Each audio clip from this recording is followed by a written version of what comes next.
What is up, guys? This is Orca Flop, and today I'm coming at you with another NASCAR race review. And I haven't done one of these in a while, but I'm back at it again. And I'm going to be reviewing the 2018 Toyota Mart 350 at Sonoma review. I'm going to be reviewing this race, so yeah, honestly, this race I thought it was good, not just because Truex won. I know most of you are going to think that, but I thought the race was good, just the way the strategy went. Like, there was a lot of strategy, especially in the stages. Like, I'll go through the whole entire race as a whole, but there was a lot of strategy with the stages, both stage 1 and 2. And there was a lot of strategy towards the last, I'd say, 50 laps between Harvick, Bowyer, and Truex. And I thought it was really interesting to see which one was going to get the better end of the deal on their strategy. So, like I said, I'm going to be reviewing this race, and here we go.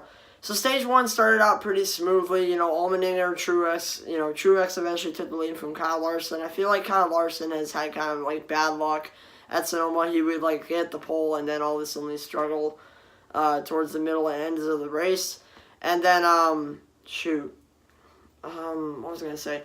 Truex eventually passed Larson to take the lead at Sonoma, and A.J. Allmendinger eventually passed Larson as well to move to second, as all three of those, Allmendinger and Truex seemed like the class of the field at the very, very beginning as they were working up through the field, but so was Kevin Harvick and Clint Bowyer. We noticed that Harvick moved from 19th to 12th. That was a big, and that was a big thing to look at, and Harvick was moving up the field just as much as Clint Bowyer was. Seems like the two Stewart-Haas cars, two out of the four Stewart-Haas cars were really strong today. Clint Bowyer and Kevin Harvick.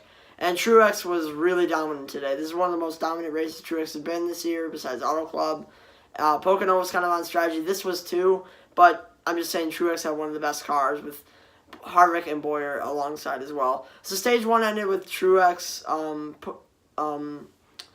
Truex went into pit, and so did Harvick and Bowyer. They decided to pit earlier than everyone else because everyone else was trying to stay out and getting as much stage points as they could. A.J. Allmendinger ultimately saved enough and got the win in stage 1. So Allmendinger won stage 1. He needed those points. I don't know where he is in points right now, but that definitely probably helped. That definitely helped him get up there, maybe closer to 16th in points. So yeah, that's good for Allmendinger. It was good to see an underdog win a stage. I thought that was pretty cool. Until we go into stage 2, where we restart and A.J. Allmendinger blows his transmission about 3 laps after the restart. He missed a shift. I believe he was trying to go into 4th, and he actually went down or downshifted to 2nd. I don't know what happened, but it was a transmission issue. He blew his transmission. He was out of the race.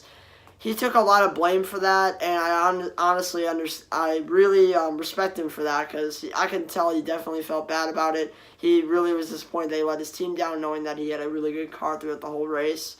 So, yeah, it really sucks that Allmendinger day to end that way. But as we go through stage 2, the pit strategies play again, where Truex, Harvick, and Bowyer go into pit, and Denny Hamlin and Chase Elliott and Kurt Busch stay out. Hamlin ultimately wins stage 2 in the same strategy Allmendinger did, and that wraps up stage 2. So stage 3 was really long, and yeah, it could have been more entertaining, but I think the strategy again was really interesting.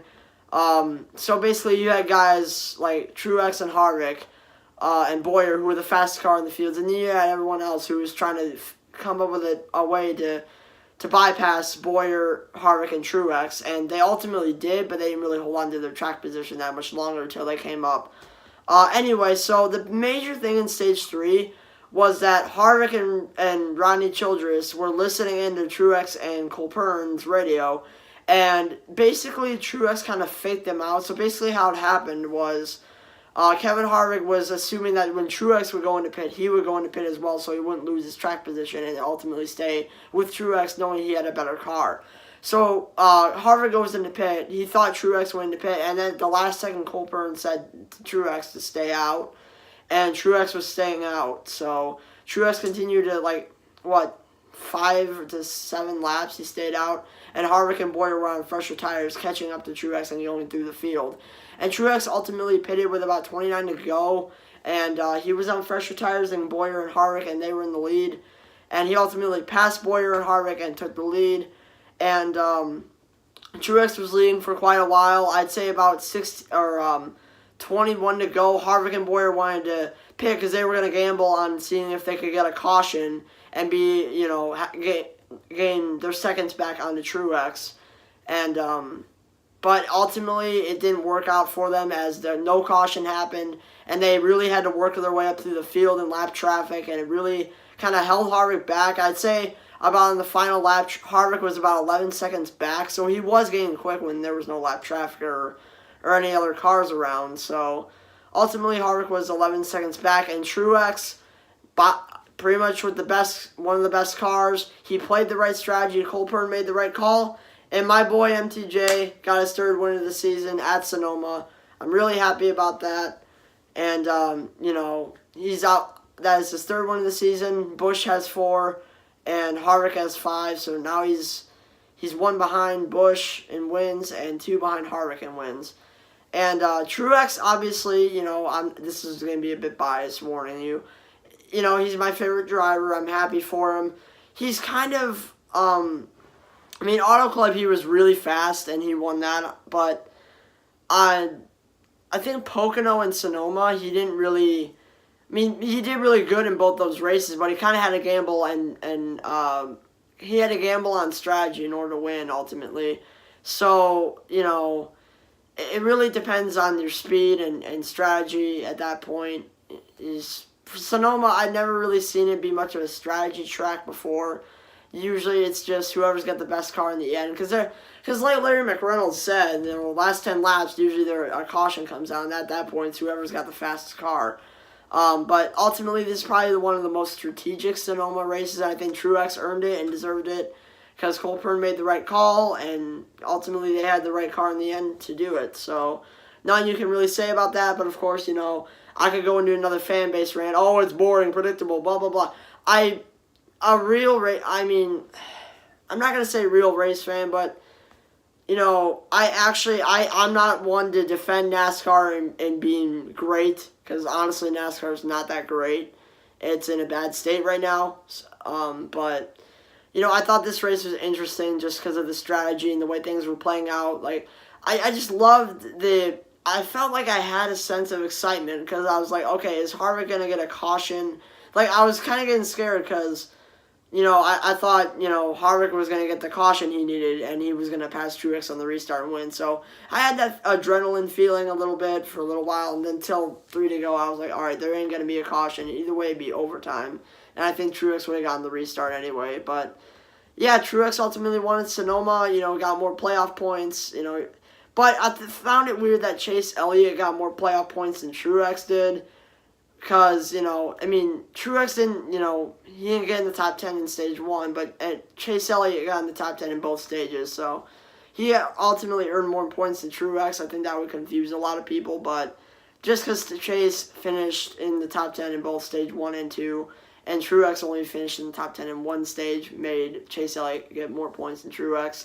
But Truex got more playoff points today, so he's closing in on Harvick in points. Not by much, though. But he is, so obviously the top 4 people are, as a lot of people's championship 4 are right now.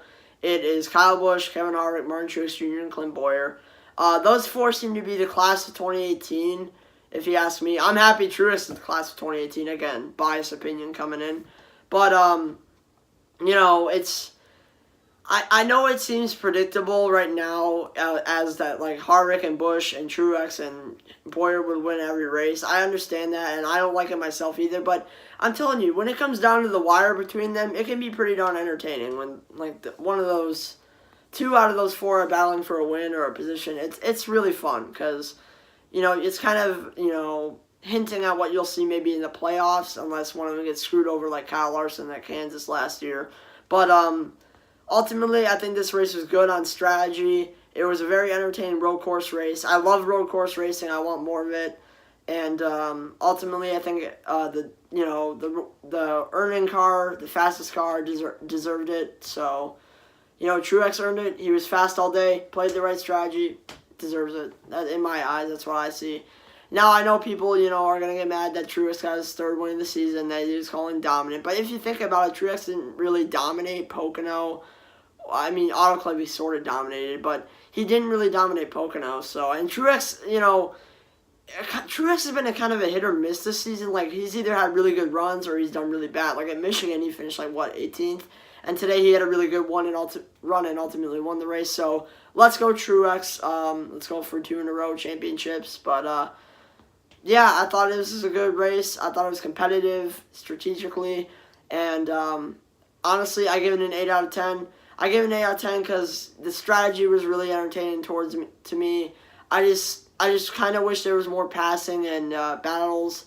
But, ultimately, I think, the fact that Truex won really boosted it up for me. And the strategy battling as well. So, ultimately, like I said, 8 out of 10 race. It was a road course race. I think it was good. Maybe Watkins Glen will be the same. Who knows?